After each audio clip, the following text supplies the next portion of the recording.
It is the first priority to the government authorities, and it is very safe here in UAE. That gives us clarity of what exactly the client wants to do. So that makes us different from all the other consultancies.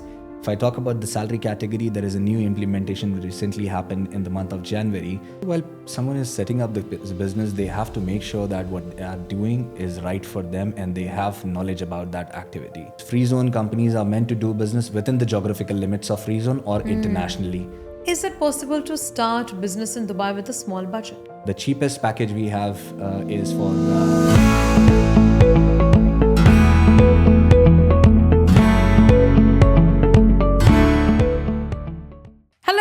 Welcome to the first ever episode of the MSZ podcast. I hope you're all doing fantastic. Well, MSZ is a corporate business setup company in Dubai. They've been here for some time and they have helped over many businesses get set up.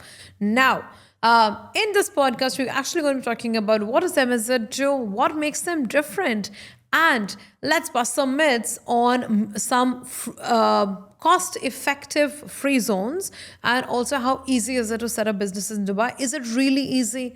We'll talk about all of this. I would like to introduce Mr. Mujib into the podcast today. He is the operations manager at MSZ. How are you doing today, Mujib? Hi, Diksha. I'm doing well. Thank you very much for asking. I'm absolutely excited. It's your first episode today. So let's talk about Mujib. How long have you been in MSZ? I've been in MSZ from 2017, and it's been almost seven years. Wow. Yeah. Very nice. Yeah.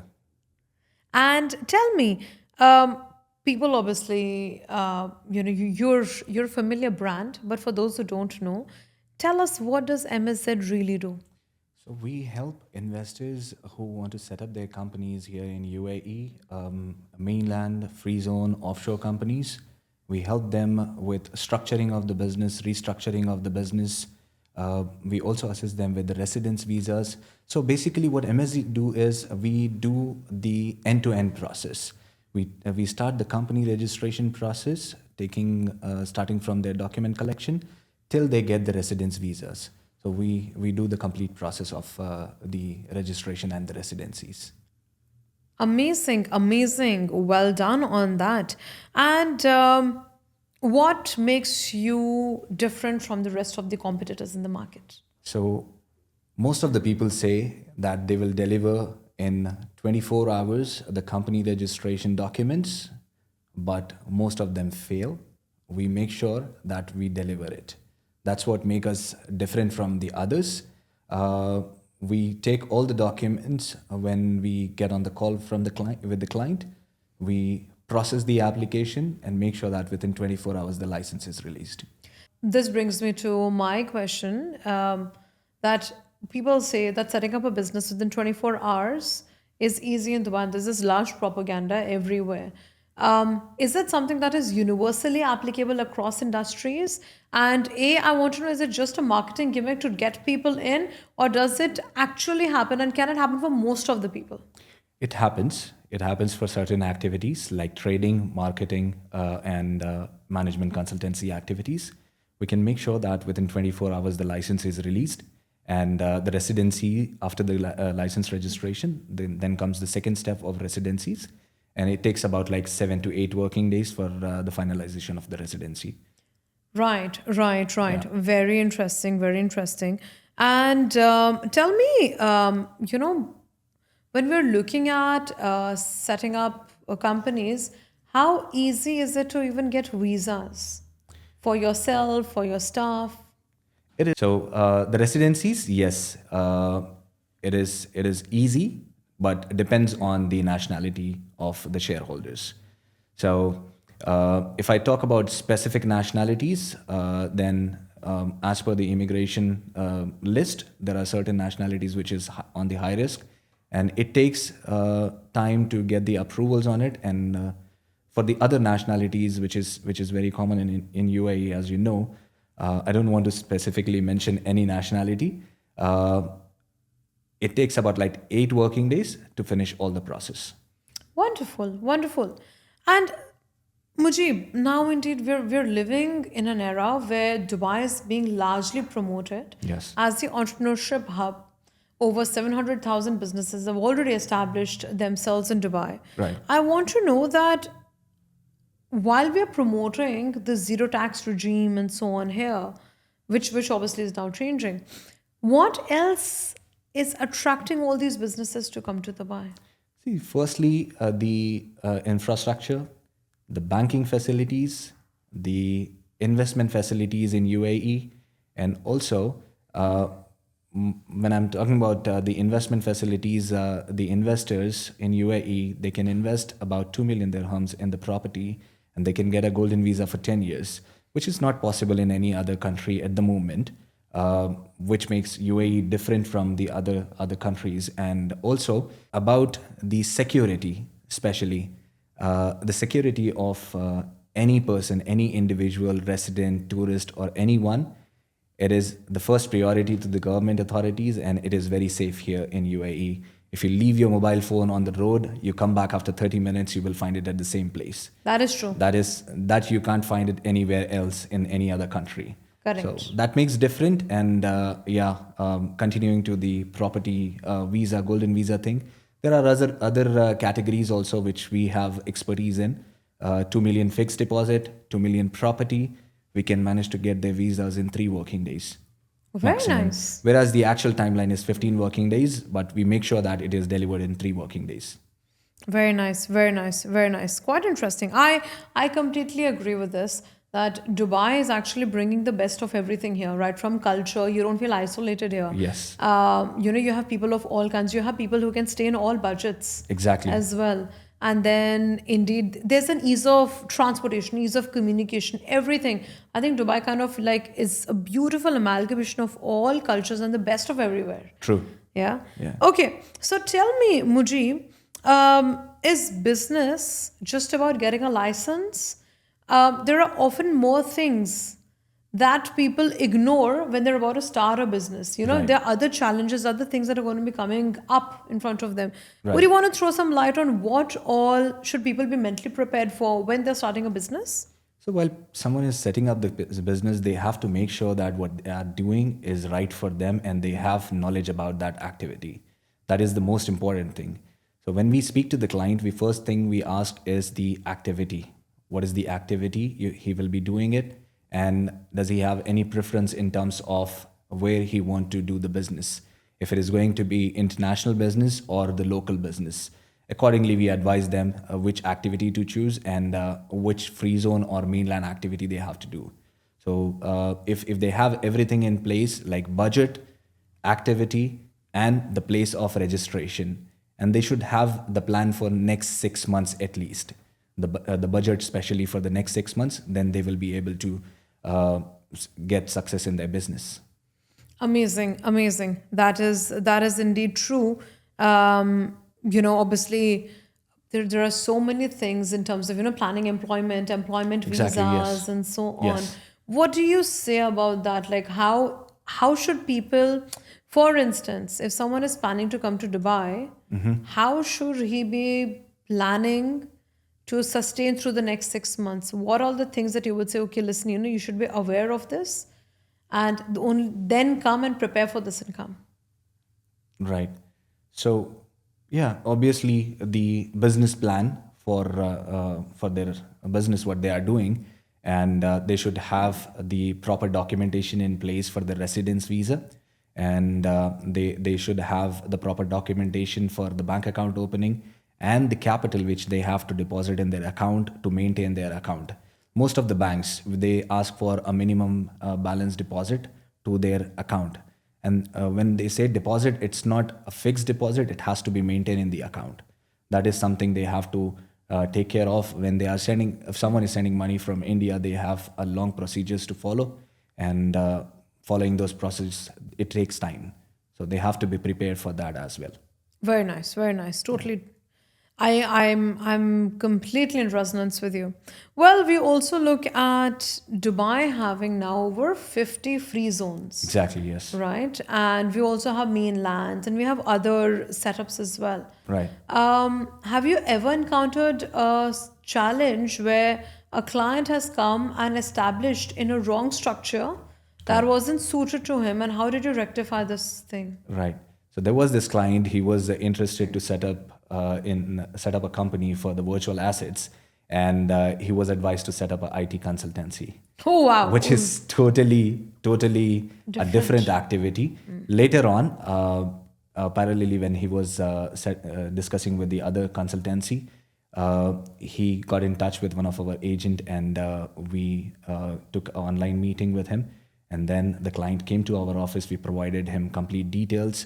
Like there was an approval for VARA. We helped them to get that as well. And getting an approval from VARA is quite challenging, and it is not possible for everyone. You have to have in-depth knowledge about the VARA, and then you can get it. There is a deposit as well with VARA. So it depends on the business plan what you provide to the authorities. Yeah. I agree. Tell me, tell me a little bit more about the free zone business establishment. For Right. what all industries do you recommend it? And approximately what is the cost of establishing a business in a free zone in Dubai? See, the minimum cost, if someone is already a resident here and they want to set up a company, this is especially for the entrepreneurs or the college pass outs who is now interested starting out, yeah. to start and test the market. They can set up the company. Most of them are interested in the online business. They are very much interested in e-commerce. Correct. or- E-trading. Yes, e-trading and all. So they can set up the company in 5,750 dirhams. The cheapest package we have is for 555 as well. So it depends on the location to location and the place of their choice. But wasn't the cheapest one the DED one, which is 1,000 dirhams? That is something you have, but you might face difficulties opening the bank account. Right. Yeah. That is So true. there will be no office tenancy contract Correct. with that license. Correct. So this is something we have to consider when we are opening the bank account.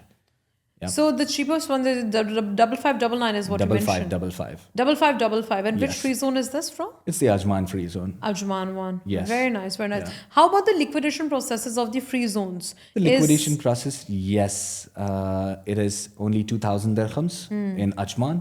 And there is one more SPC free zone. They are also offering the same price. And it is very much possible. With SPC, yes, they issue the license within 1 day. And while you're encouraging, obviously there are ways of establishing a business, Yeah. in a free zone.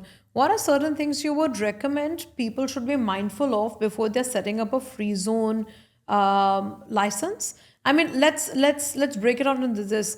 Who is free zone recommended for, and who is mainland recommended for, in your opinion? That's a very good question. So most of the people are not aware, and they directly come and ask for a free zone license. Yes, correct. Free zone license is not for everyone. Okay. Free zone license is mainly for the people who are doing international business. So to give you an example, let's say I have a business in India and I want to buy something from China and deliver it to Pakistan or to any other country.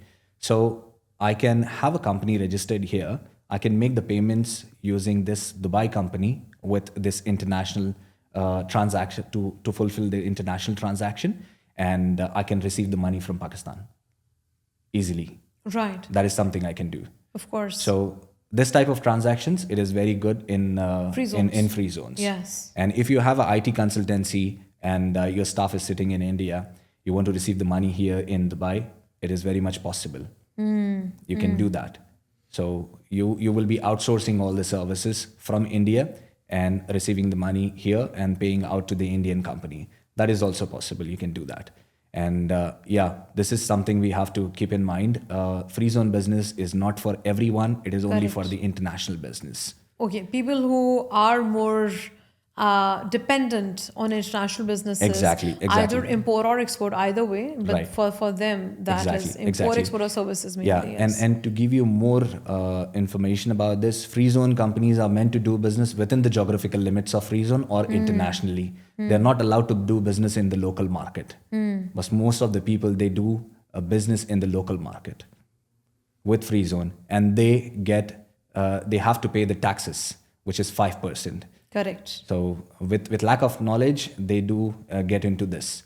So to avoid that, If you want to do business in the local market, be in the mainland. Yeah. Right. And there is a myth of that the mainland companies are expensive. Yes. No, it's not. It totally depends on your activity, what activity you're choosing, and what type of structure you have. If it is a normal individual structure, it's a straightforward process. We can give the license within 1 day. I understand, but see, you have a free zone license that is 5555. That's correct. Now, can you afford to have a mainland license in 5555? No. That's where my point is. So for someone who is cost sensitive, Right. why will he choose a mainland license? See, for 5555 licenses, this is specifically for the entrepreneurs, and if someone is looking for an online business. Correct. I'll give you an idea how they can work with this 5555 license. It is mainly for the e-commerce licenses. If they are registering their companies or making an account on Amazon for getting a reseller account, to be very precise. So they can register with Amazon, and then they can register their products as well on Amazon. When it comes to deliveries, you have to deliver the products to the Amazon warehouse, and from there, the products will be delivered by Amazon. So you are not dealing directly with the customer. Correct. Amazon, who is registered in mainland, they are dealing with the customer. Right. They are allowed to do it. Right. So this is useful for them. Like I said earlier also, the business, it totally depends on the activity of the client. So if they say they want to do e-commerce, they are more than welcome to do the business in the free zone. On the other side, another example, if let's say tomorrow you want to set up a company of your own, which is going to have a same structure like Amazon, and you will have a website of your own, and your own products you will be selling on your website. In that case, you should be in mainland, and you will be delivering your products by yourself. So that is a different structure, and it can be in mainland. Understandable. Now let's talk about this. See, 50% of UAE startups seem to somehow fail within the first 3 years of their business. Right. Okay. Why do you think this happens? It happens because of it happens because of the bad structure. When I say bad structure, it's because of the planning and not a proper business plan. So when it comes to the company setup, many people get excited with the price they see online, and they go and set up the business without a proper consultation. So that is why it happens.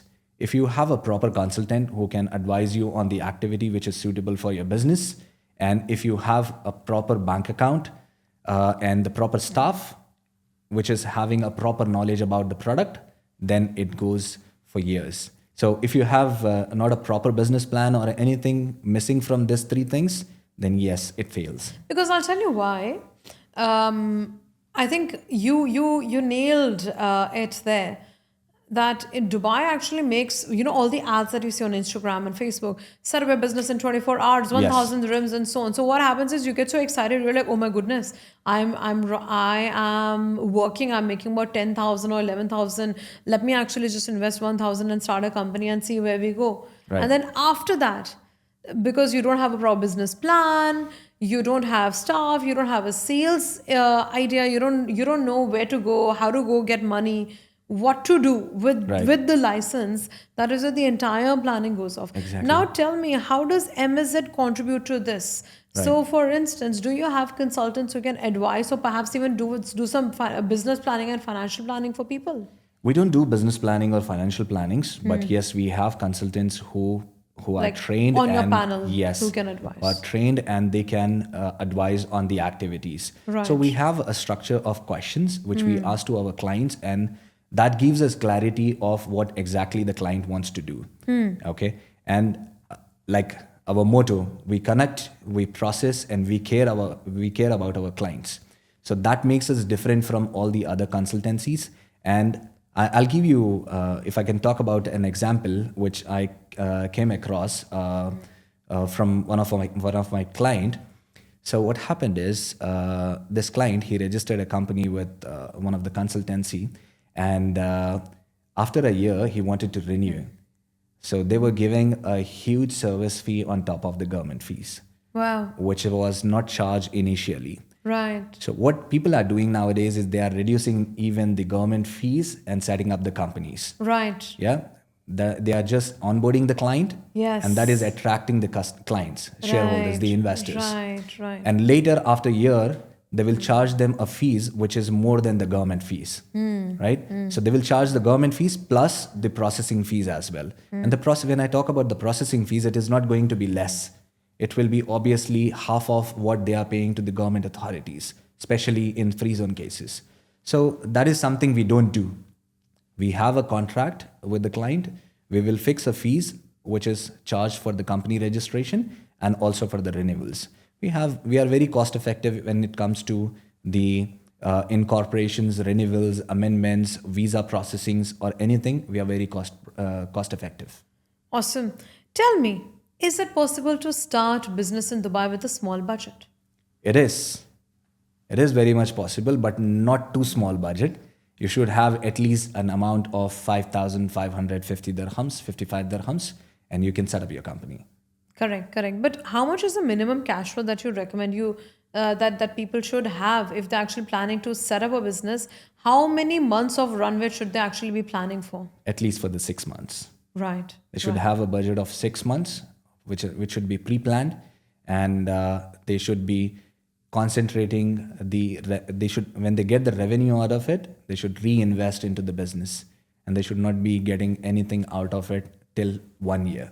So now let's talk about golden visas. Yeah. Okay. I want to know that there are indeed different types of golden visas now. We obviously have investment basis ones, which Yeah. are basically 2 million in properties and so.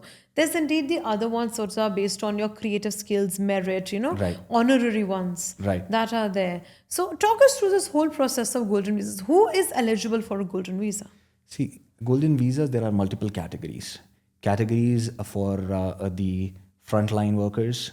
The other category is specialists like YouTubers or the Instagram influencers. And there is a category of salaried employees, executive designations, category of property and property investment, and the investment into 2 million fixed deposit. So all the categories have different requirements. If I talk about the salary category, there is a new implementation which recently happened in the month of January, around 12th. If I'm not wrong, then it is 12th of January, which when this rule came in, and they implemented a new rule where they said that you have to at least work for two years in the same organization to get the eligibility, whereas it was 6 months earlier. So it was very easy to get the golden visas for the employee category. Now it is totally different. And your salary should be at least 30,000 dirhams. You have to get the NOC, salary certificate, labor contract, and the passport visa and Emirates ID copy. These are the documents which is required, and you can get the golden visa. But now the add-on rule is 2 years contract should be fulfilled, and then you will be able to apply for the golden visa. And golden visas are easier to get for any nationality? Yes. Or what's it like? So as long as can foreigners apply for golden visas? They can, yes. Right. They can, but the category, it depends on the category. Correct. And you have to be present in UAE. Okay. There is a category of properties, mostly people who are which coming. lures people, yes. Yes. So when people say Dubai, the first thing comes to their mind is Burj Khalifa, and the second thing is property. So the return on rents is very high in Dubai, and that is why people mostly invest into the properties, and indeed they get the returns, good returns, and with that they get the eligibility of getting a property golden visa, and we make sure that it is delivered in 3 working days. So we don't want most of the people who are investing into the properties, they are high network individuals. Correct. And they don't want to stay for more than 3 days, 4 days away from their business. So we make sure that whatever we commit, we deliver it. Very nice. Very nice. That is interesting. Tell me, what are the other benefits of golden visa? And firstly, there's a golden visa that comes from Sharjah. There's one from Abu Dhabi, there's one from Dubai, different Emirates. Right. Are the benefits different? There's no difference in terms of benefits. When it comes to the regulations, indeed, it is different from emirate to emirate. When it comes to Sharjah Golden Visa, it is quite difficult. Abu Dhabi, Dubai, Relatively it is easy. relatively easy. And when it comes to the documentation part, yes, Dubai and Abu Dhabi is quite easy. Awesome, awesome. Well, thank you so much, Mujib. I had a wonderful chat with you, It's a pleasure. and I'm glad that we, busted so many myths about small businesses, how much minimum money you should have, what kind of startups fail, how easy it is to set up a business, and especially for what industries, Yes. and perhaps even getting a golden visa. Even for Instagrammers and YouTubers, I didn't Yes. know. So I've got a golden visa on merit, but I have published 6 books. Okay. So I'm in that category, so special category. But I was really happy when I got the golden visa based on the creative merit, Right. and I was like, okay, so it makes me feel that okay, whatever I've done, at least the country is recognizing it. Yes. Which Yes. indeed made me feel It is. really and really the good. and the best part of the golden visa is you don't have a limit to stay outside the country. Yes. Yeah. Whereas for the other residencies, you have to at least enter after 180 within 180 days, Correct. at least once. Correct. Whereas there is no such rule applies on the golden visa. Sure. It is one of the benefit of having a golden visa. Absolutely. Well, thank you so much, Mujib. I look Thank forward you. to having more chat with Inshallah. you in future. Sure. Because I would really want to, talk more about the nitty-gritties of business setup, especially, industry-wise. Sure. And then perhaps we'll have more conversation and more debate. Thank you very much, Yeah. Diksha. Thank you very much for inviting. It's a pleasure talking to you. Anytime. For everyone who's watching us, please note that MSZ is a leading corporate business setup services provider in UAE. I would highly recommend you guys to reach out to them. Their details are in the description box. Follow their Instagram channel and also subscribe to the bell icon. And we would love to see more of you on our channel watching our content. Share this with those who may need it, and we will see you very soon next time with another interesting topic, busting moments. Thank you so much.